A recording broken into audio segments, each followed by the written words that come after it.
I mean, it's kind of hard. I mean, until you face them and really know our offense's tempo. We've faced teams before with tempo.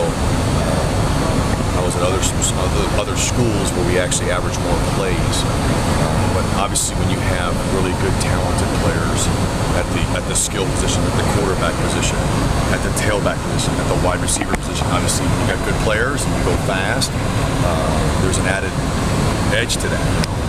So I think the thing that you always say that you really want to accomplish as a defense is to have proper alignments, get your leverage, and you got to make plays in space.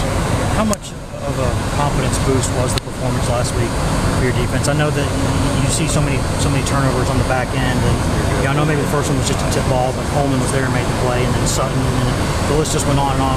How much does that do for them for their confidence? Anytime on defense that you can turn the ball over, force some turnovers, it only helps your confidence, not just the defense, but the entire team. And anytime you change momentum and keep the momentum, it's gonna obviously enhance your chances of winning. We were able to jump on them really early because they're a really good team, and take advantage of those opportunities. I thought our guys hung in there even when they started to make a push.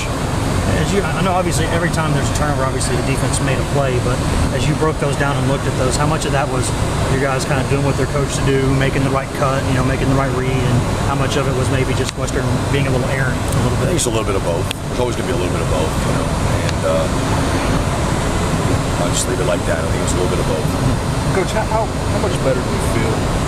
How much improvement have you guys made at playing in space, playing with space, playing with leverage, things we were just talking about? How much better do you think? I think we haven't even arrived on that. We still make the same mistakes, and we're making strides. We're improving, but until you get you play a team like Oregon,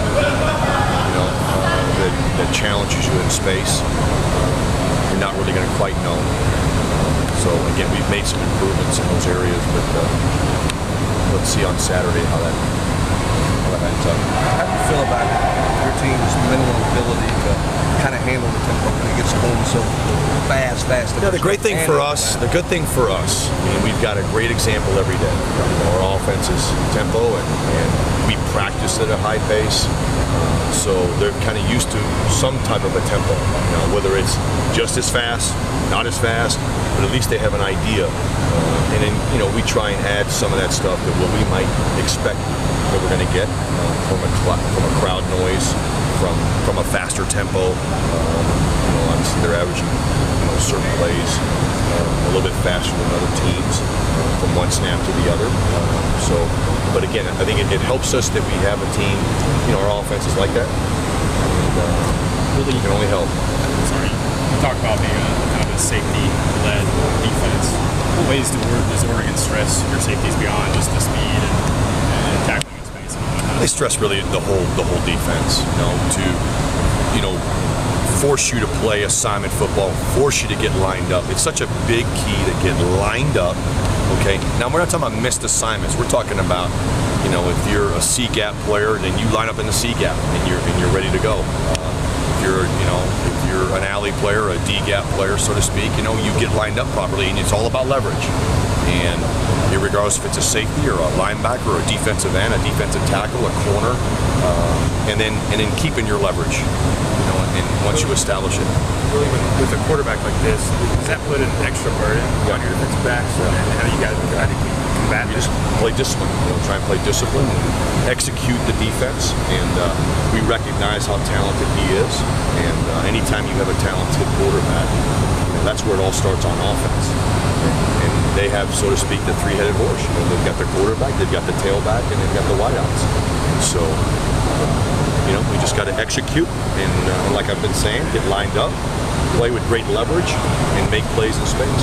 They do, it seems, they do like a lot of bubble screens where they try and find a 2-on-1 kind of matchup. Is that just kind of your safeties being aware of? I think it's everybody. It doesn't matter if it's a safety or a corner or a linebacker.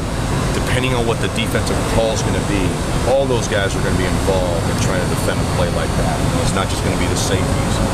They could be in coverage. Now it's the linebackers and the corners or the nickelback. So our pursuit from our defensive line will be key in running through the football. All the things that we that we pride ourselves on doing, as far as playing fast, playing assignment, execute and run and play hard every play. Finish plays. That's the key, is to finish the play. Once it's finished, snapping clear, let's get on to the next play. And that's the key, is to just even if you had a really good play or you didn't have a very good play, there's really no time to sit there and think about it.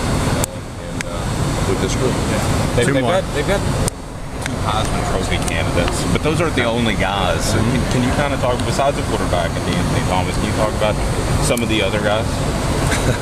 Which ones? What do you want to talk about? They're all talented. They're all talented. You don't even need names. Yeah. Very talented at the wide receiver position. We're not even talking about how talented their offensive line is. Right. And, there's no secret why they've been successful and why they're doing well. How many guys can they go deep where you say that's a very good college football player? They're all good. They're all good. Pretty talented team. It seems like, I know you said you didn't want to, you just talk about their receivers in general, but Huff, number one, for a smaller receiver, I think he's only about 5'11", he really seems physical in the running game. Is that something that across the board they do? Because usually, even with speed guys, to break those runs, you're going to have receivers blocking. It seems like they do that really well. Do a great job. Really well. Thank you.